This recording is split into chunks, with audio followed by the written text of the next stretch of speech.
Sorry. Jamba nikatoka zizo wewe kuna ano jangu.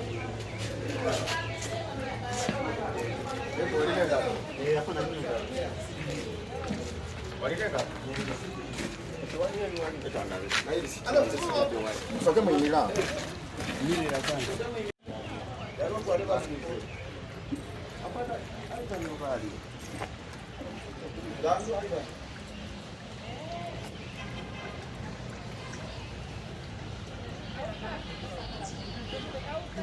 Yes.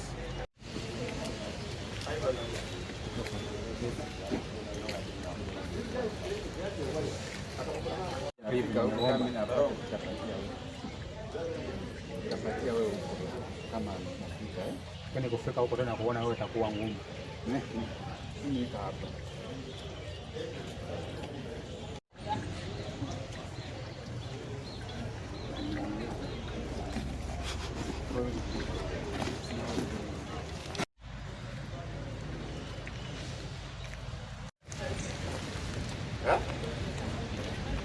Karang, ogenda kumusango. Ogenda kumusango. Nsaba kusonyiwa. Osaba kusonyiwa. Ani ko osaba. President Museveni. President Museveni akusonyiwa. Uchi wakola. Nayogera ebintu ebibi. Nawe wamanya ati bibi. Wakabimanya wamanyirawo olwo. Nabimanya ne mbisangulayo ku internet nentekayo video nga netonda. Era nsaba kunsonyiwa. Yane koto gena kisaba ekisonyiwa. Nenga ba ADF bamanyi. Tibamanyi. Okakasa wasinzira kuchoko ogerere. Nali ntamidde nga waliwo n'abansudiya. Abakusudiya? Nawe weetonda? Neetonda nsaba kunsonyiwa. Abakutwala e Kasese? Ntyayo. Otyayo? Kale.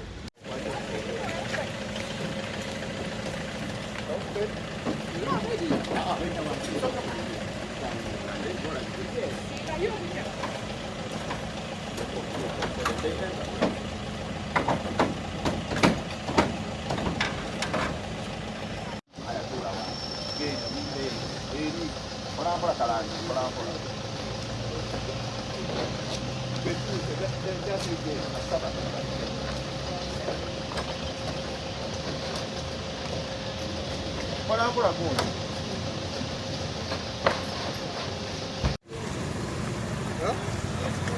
Eu acho que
Push.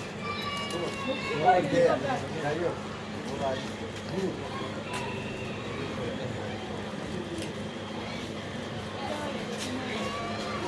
You come this way. You come. Before you can take everything there. Ayo man, ada betul. Ini.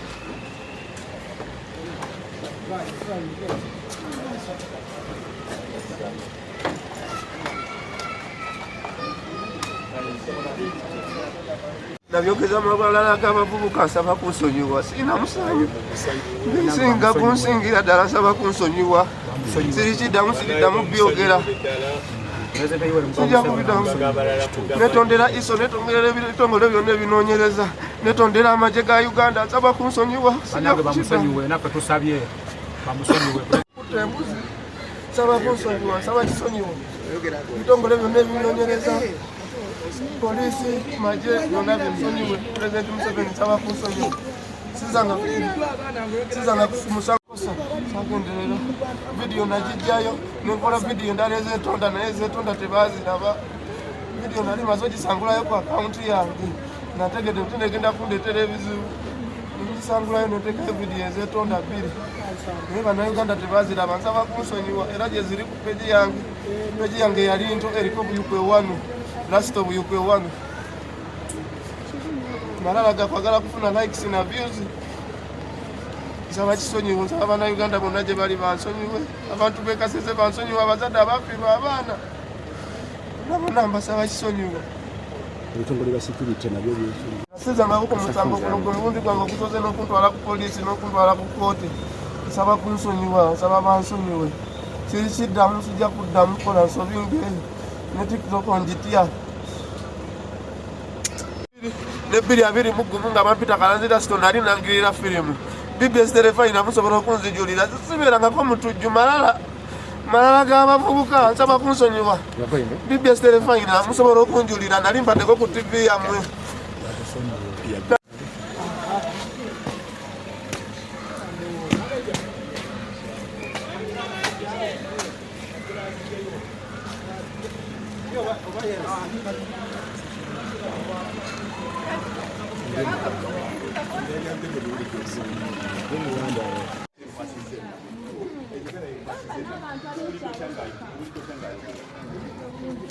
manya bampita Eyeyita Giradi nga ndi mutuuze wano e Lugazi.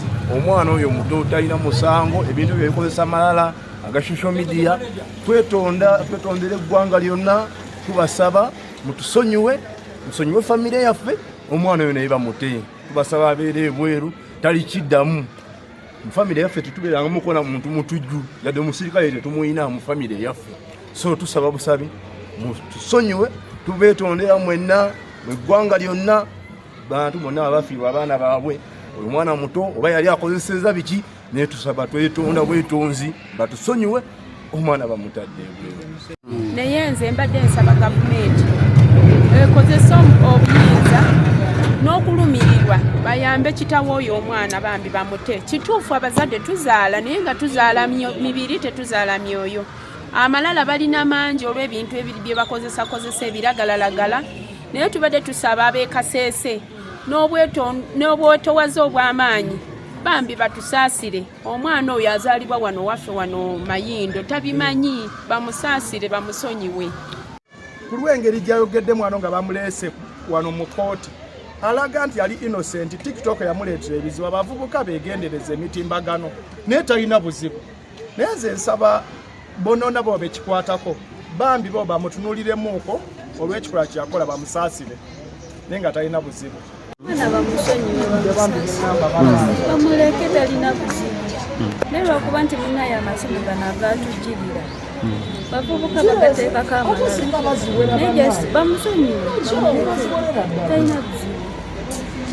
Baziwerere ddala kubanga abavubuka babikozesa okwagala okubeera nga bamumanye ku kituufu naye ng'ate bibaleetera singa teyagendayo kati ani alibadde amutegeera bali badde tebamutegeera.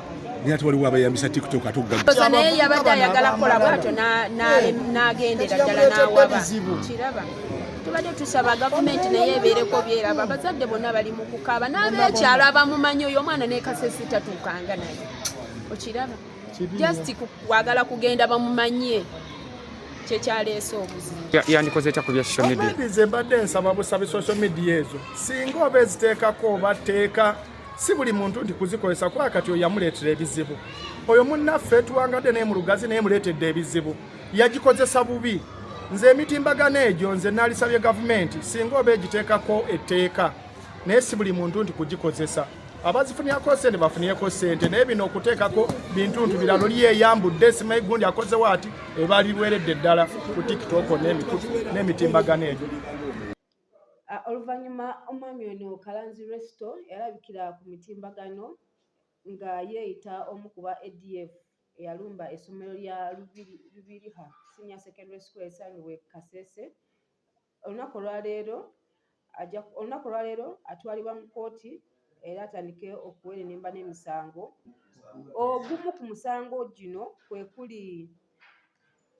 kuli hate speech contrary to section 26A in brackets C of the Computer Misuse Amendment Act, n'omulala ogwokubiri kwe kuli unsolicited information contrary to section 28B of the Computer Misuse Amendment Act.